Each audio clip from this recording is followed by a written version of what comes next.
Всем привет! Сегодня я не Аня, а Овечка. А я Бегемот. Это костюмы для музыкальной сказки «Айболит». Премьера состоится в Театре юного зрителя совсем скоро, 19 ноября. И вот что вас там ждет. Как известно, животных в сказке Корнея Чуковского очень много.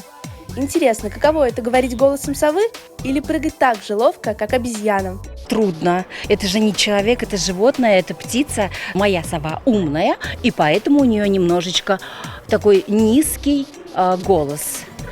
Одну фразу буквально, да? Из песни. Добрый доктор Айболит, он под деревом сидит. То есть уже голос немного ниже, чем я разговариваю в жизни. Образы героев рождаются прямо во время репетиции. Актеры много импровизируют, предлагают идеи режиссеру и закрепляют лучшие мизансцены, повторяя их много-много раз.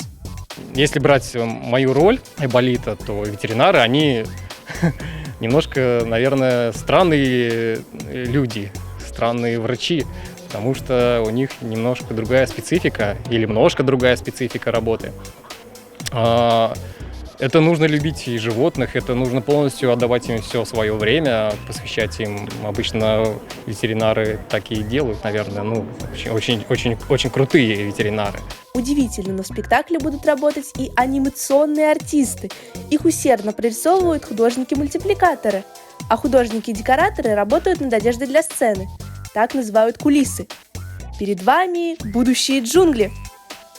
Обычно кулисы у нас 7-метровые в высоту и 1,5-2 в ширину. Конечно, такие размеры не положишь где-то на столе. Рисуются они на полу большими кистями, по эскизам. Краски мы используем для оформительских работ. Нужно, чтобы декорации были очень выносливые. Для этого мы применяем краски, которые, собственно, не пачкаются и не стираются. Работать для самых юных зрителей очень ответственно.